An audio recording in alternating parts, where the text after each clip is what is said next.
তাহলে আমরা দেখছি যে গ্যাসের প্রমাণ ঘনত্ব।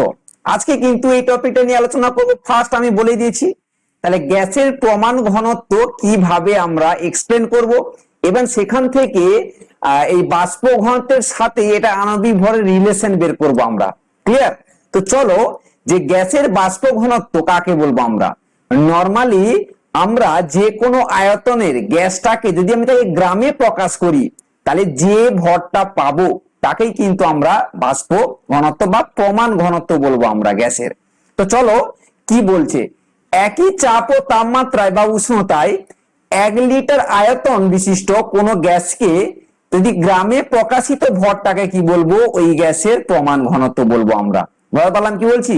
তাহলে এই জন্য বললাম যে কোনো আয়তনে, অর্থাৎ 1 লিটার আয়তনে কোনো একটা গ্যাসের তাকে যদি গ্রামে প্রকাশ করি, তাহলে যে ভরটা পাবো ওই ভরটা হচ্ছে ওই গ্যাসটির প্রমাণ বাষ্প ঘনত্ব। যেমন নরমালি এক্সাম্পল দিচ্ছি, আমরা জানি যে হাইড্রোজেনের প্রমাণ ঘনত্ব হচ্ছে কত না 0.089 গ্রাম পার লিটার। দেখো এক্সাম্পলে নিশ্চয়ই এটা বললাম, দেখতে পাচ্ছ যে হাইড্রোজেন গ্যাসের যে প্রমাণ বাষ্প ঘনত্ব কত 0.08 গ্রাম পার লিটার। বুঝতে পারলাম কি বলছি? তাহলে যেটাকে আমি গ্রামে প্রকাশ করব সেই ভরটাকে আমরা কিন্তু প্রমাণ বাষ্প ঘনত্ব বলবো।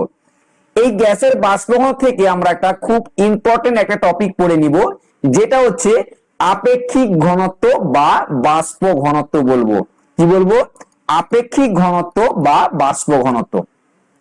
একই চাপ ও উষ্ণতায় যে কোনো আয়তনে গ্যাসের আয়তন যদি একটা হাইড্রোজেন গ্যাসের আয়তনের তুলনায় যত গুণ ভারী হয়, অর্থাৎ এই আপেক্ষিকটাকে কেন বলছি না কোনো একটা গ্যাসের সাপেক্ষে আমি তুলনা করছি, এই জন্য আমি আপেক্ষিক ঘনত্ব বা বাষ্প ঘনত্ব কথাটা এখানে বলছি। বুঝতে পেরেছো নিশ্চয়ই? চলো দেখো কি কথা বলছে, সমচাপ ও তাপমাত্রায় নির্দিষ্ট আয়তনের কোন গ্যাসের ভর সম আয়তন হাইড্রোজেন গ্যাসের ভরের তুলনায় যত গুণ ভারী, সেই তুলনামূলক সংখ্যাটিকে কি বলবো? হাইড্রোজেন গ্যাসের সাপেক্ষে ওই গ্যাসের বাষ্প ঘনত্ব বলবো আমরা। ক্লিয়ার? তাহলে এখানে আমি হাইড্রোজেন গ্যাসের তার ভরের সাথে আমি তুলনা করছি, অর্থাৎ হাইড্রোজেন গ্যাসের যে ভরের তুলনায় যত গুণ ভারী হবে সেই তুলনামূলক সংখ্যাটাকে কি বলবো? ওই গ্যাসের আপেক্ষিক ঘনত্ব বা বাষ্প ঘনত্ব। আমরা নরমালি এই পদার্থের যে আণবিক ভর আর যে বাষ্প ঘনত্ব তাদের মধ্যে রিলেশন কি, আমরা কিন্তু ক্লাস 9-এ কিন্তু এইটুকু জেনে এসেছি যে কি জানি না, আমরা জানি গ্যাসের আণবিক ভর আর বাষ্প ঘনত্বের মধ্যে সম্পর্ক হচ্ছে কি না m = 2d। তাহলে এমটাকে কি বলবো এখানে আমরা? আণবিক ভর বলবো। কি বলবো আমরা? আণবিক ভর বলবো। আর ডিটাকে আমরা কি বলবো এখানে? বাষ্প ঘনত্ব বলবো। কি বলবো? বাষ্প ঘনত্ব বলবো। এই রিলেশনটা কিন্তু আমরা ক্লাস 9-এ শুধু পড়ে এসেছি এবং এর উপর কিছু ক্যালকুলেশন করে এসেছি, কিন্তু আজকে আমরা এই ভিডিওতে জানবো যে কিভাবে m = 2d রিলেশনটা হলো, অর্থাৎ আণবিক ভর আর বাষ্প ঘনত্বের মধ্যে সম্পর্ক যে সেই প্রমাণটা আজকে আমরা করে দেখাবো। তাহলে চলো দেখা যাক। তাহলে আজকে প্রমাণ করে নিই আমরা আণবিক ভর আর বাষ্প ঘনত্বের মধ্যে সম্পর্ক। আণবিক ভরটাকে আমরা m দ্বারা প্রেজেন্টেশন করব, ক্যাপিটাল M দ্বারা, আর বাষ্প ঘনত্বটাকে ক্যাপিটাল D দ্বারা কিন্তু প্রেজেন্টেশন করব। আমরা জানি যে বাষ্প ঘনত্ব অর্থাৎ D = কি লিখবো আমরা না V আয়তন। কি লিখবো আমরা? V আয়তন গ্যাসের ওজন বাই লিখবো আমরা V আয়তন হাইড্রোজেন গ্যাসের ওজন। গ্যাসের ওজন আমরা এখন নরমালি দেখে এসেছিলাম যে হাইড্রোজেন গ্যাসের সাথে আমরা আপেক্ষিক ঘনত্ব বলি, অর্থাৎ হাইড্রোজেন গ্যাসের সাথে আমি তুলনা করেছিলাম, সেই সূত্রে আমি V আয়তন হাইড্রোজেন গ্যাসের ওজন লিখলাম।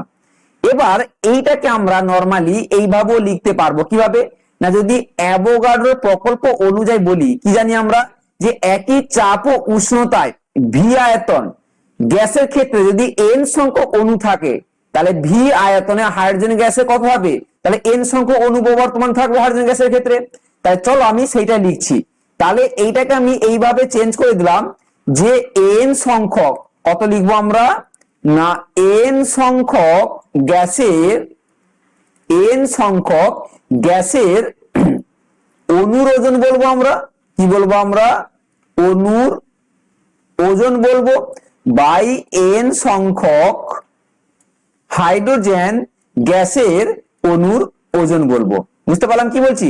এটা লিখলাম কি না অ্যাভোগাড্রো প্রকল্প অনুযায়ী একই চাপ ও উষ্ণতা যদি আমি ভি আয়তন গ্যাসে যদি এন সংখ্যক অণু থাকে তাহলে ভি আয়তনে হাইড্রোজেন গ্যাসের কিন্তু এন সংখ্যক অণু বর্তমান থাকবে। ক্লিয়ার? বুঝতে পেরেছো তোমরা সবাই নিশ্চয়ই? এবার এইটাকে শুধু একটু রিলেশনটাকে আমি চেঞ্জ করে দিচ্ছি। কি লিখছি না দেখো আমি এন লিখে ইনটু একটি কটি বলছি একটি গ্যাসের অণুর ওজন লিখছি আমি একটি গ্যাসের অণুর ওজন বাই আমরা কি লিখবো না এন ইনটু একটি হাইড্রোজেন গ্যাসের অণুর ওজন বলবো আমরা। ক্লিয়ার? বুঝতে পারছো নিশ্চয়ই? শুধু আমি এনটাকে রেখে ইনটু করে কেবলমাত্র একটি গ্যাসের অণুর ওজন বের করছি আর একটি হাইড্রোজেন গ্যাসের অণুর ওজন বের করব। তো নরমালি একই রকম এটাকে আমি আরো চেঞ্জ করে দিচ্ছি। কি চেঞ্জ করব? তাহলে গ্যাসের একটি অণুর ওজন লিখবো এখানে। তাহলে এখানে লিখতে পারি আমরা গ্যাসের একটি অণুর ওজন বলবো আমরা অণুর ওজন বলবো বাই আমরা কি বলবো হাইড্রোজেনের একটি অণুর ওজন বলবো। চলো এবার দেখো আমি এই পাঁচটা করে দেখাচ্ছি। এবার আমি লিখবো এখানে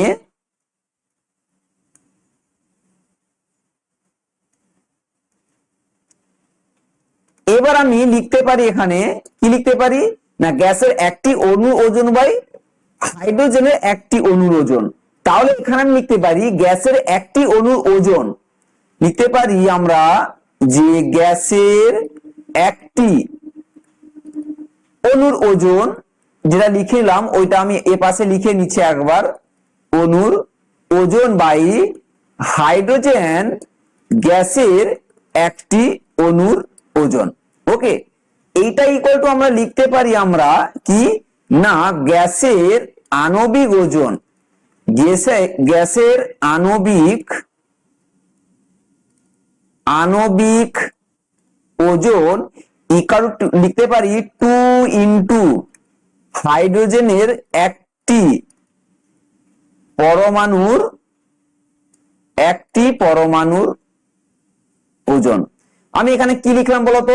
কারণ আমরা জানি হাইড্রোজেনের যে অণু দ্বি পরমাণু কি জানি আমরা হাইড্রোজেনের অণু কিন্তু দ্বি পরমাণু, সেই জন্য আমি 2 ইনটু একটি হাইড্রোজেন পরমাণু ওজন লিখলাম।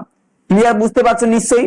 তাহলে আমরা এখান থেকে নরমালি লাস্ট স্টেপে আসতে পারি যে গ্যাসের আণবিক ওজন সমান গ্যাসের আণবিক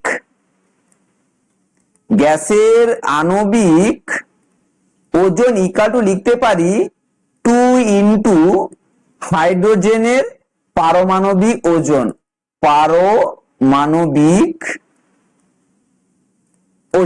ওকে, কারণ আমরা কি জানি যে হাইড্রোজেন গ্যাসের ক্ষেত্রে পারমাণবিক ওজন কত হয় না সব সময় 1 হয়। তাহলে আমরা রিলেশন থেকে কি পেলাম এখানে এদিকে বাষ্পমত ডি ছিল, তাহলে ডি ইকুয়াল টু গ্যাসের আণবিক ভরটাকে আমি এম ধরেছিলাম, তাহলে 2 ইনটু 1 কারণ কি হাইড্রোজেনের পারমাণবিক ওজন কত 1 হয়। তাহলে এখান থেকে রিলেশন পেলাম কি D equal to M by 2, অর্থাৎ লিখতে পারি এম ইকুয়াল টু 2d। তাহলে এই রিলেশন আমাদের কি ছিল না পদার্থের যে কোনো পদার্থের তার আণবিক ভর আর বাষ্প ঘনত্বের মধ্যে সম্পর্ক। ক্লিয়ার? বুঝতে পারলে? নিশ্চয়ই বুঝতে পেরেছো। কমেন্ট বক্সে কিন্তু কমেন্ট করো বুঝতে পেরেছো কি ইয়েস কো নো। ক্লিয়ার? ভ্যালেন্সি বা যোজ্যতা আমরা জেনে নিই। ভ্যালেন্সি বা যোজ্যতা কাকে বলে?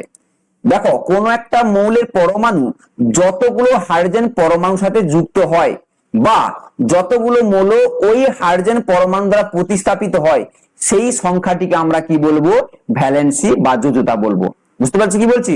আমি আরেকবার বলছি, কোন একটা মৌলের একটি পরমাণু যত সংখ্যক হাইড্রোজেন পরমাণুর সাথে যুক্ত হয় বা হাইড্রোজেন পরমাণু দ্বারা প্রতিস্থাপিত হয় সেই সংখ্যাটাকে আমরা কি বলবো, ভ্যালেন্সি বা যোজ্যতা।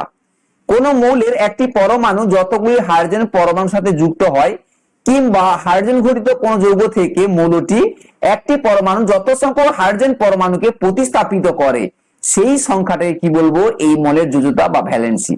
এক্সাম্পল দিলে আরো ক্লিয়ার হয়ে যাবে। যেমন আমি লিখলাম H2O, এটা কি লিখেছি নিশ্চয়ই তোমরা জানো, ওয়াটার বা যাকে আমরা জল বলবো। এই ওয়াটারকে আয়ন আকার ভাঙলে 2H প্লাস প্লাস হচ্ছে O2 মাইনাস, নরমাল যদি ভাঙি আমরা আয়ন আকারে। আর এমনি ওয়াটারের মধ্যে H প্লাস আর OH মাইনাস আয়ন থাকে, আমি আয়ন আকারে ভাঙছি মানে 2H প্লাস আর O2 মাইনাস। তাহলে এখানে অক্সিজেন ভ্যালেন্সি কিন্তু 2 ধরবো। দেখো দুটো অক্সিজেন রিমুভ হওয়ার পর অক্সিজেনের ভ্যালেন্সি কিন্তু 2 হয়েছে, অর্থাৎ 2 ভ্যালেন্সি হয়েছে। বুঝতে পেরেছো কি বলছি? সেই কথাটা আমি একটু এক্সাম্পল বলে দিই। আমার দেখো, অক্সিজেনের একটি পরমাণুর দুটি হাইড্রোজেন পরমাণুর সাথে যুক্ত হয়, তাহলে আমরা কি বলবো, অক্সিজেন ভ্যালেন্সি কত বলবো, 2 বলবো। তাহলে বুঝতে পেরেছো নিশ্চয়ই? এরকম ভ্যালেন্সি 1 হতে পারে, 0 হতে পারে। যেমন ভ্যালেন্সি যাদের 0 তাদের ক্ষেত্রে কি গ্রুপ 18 শ্রেণীতে আছে, যেমন বলবো কি হিলিয়াম, নিয়ন, আর্গন, ক্রিপ্টন, জেনন, রেডন, এগুলো কিন্তু নিষ্ক্রিয় মৌল পিরিয়ডিক টেবিলের 18 নম্বর গ্রুপে আছে। এদের ভ্যালেন্সি সবসময় কিন্তু 0 হয়। 1 এর ক্ষেত্রে আমরা এক্সাম্পল একটা দিয়ে দিই নরমাল তোমাদের, যেমন halogen, fluorine, chlorine, bromine, iodine, ঠিক আছে, এগুলো কিন্তু এদের ভ্যালেন্সি কিন্তু 1 হয়। আবার ভ্যালেন্সি 3 ও আছে। 3 ক্ষেত্রে আমরা কি দেখবো, বা 3 যাদের ক্ষেত্রে ভ্যালেন্সি হয়, যেমন হচ্ছে কি না বোরন, নাইট্রোজেন বলবো আমরা, ফসফরাস বলবো, অ্যালুমিনিয়াম বলবো। তো এইগুলো হচ্ছে 3 ভ্যালেন্সি। 2 ও হয় কিন্তু ভ্যালেন্সি 2 এর ক্ষেত্রে আমরা অক্সিজেন জানবো, ক্যালসিয়াম, জিঙ্ক, আরো অনেক এলিমেন্ট আছে যাদের ভ্যালেন্সি কিন্তু 2 হয়। এইরকম আমি যাদের 5 ভ্যালেন্সি তাদের ক্ষেত্রে কি হতে পারে না নাইট্রোজেন, ফসফরাস, আর্সেনিক, এগুলো হচ্ছে কি না তাদের ভ্যালেন্সি 5। আবার ভ্যালেন্সি 7 ও হতে পারে, যেমন হচ্ছে কি ক্লোরিন, ফ্লোরিন অর্থাৎ ক্লোরিন বলবো, ব্রোমিন বলবো, আয়োডিন বলবো, বা ম্যাঙ্গানিজ বলবো, এগুলো ক্ষেত্রে কিন্তু ভ্যালেন্সি সাধারণত 7 হয়। আবার অস্ট্রোলজির ক্ষেত্রে অসমিয়াম, ওএস, এদের ক্ষেত্রে কেবলমাত্র ভ্যালেন্সি 8 হয়। তাহলে এগুলো নরমালি কিন্তু আমরা এক্সাম্পল জানলাম বা একটা এক্সাম্পল তোমাদের নরমালি ভাবে বললাম। বইতে অনেক আরো এক্সাম্পল আছে, খুব নিখুঁত ভাবে পড়বে, ঠিক আছে? তো বুঝতে পেরেছো এইটুকু। মেন কথা হচ্ছে যে ভ্যালেন্সি বা যোজ্যতা আমরা কিভাবে নির্ণয় করব, যেটা তোমাদের ওয়াটার দিয়ে দেখিয়ে দিলাম। বুঝতে পেরেছো কি বলছি? চলো।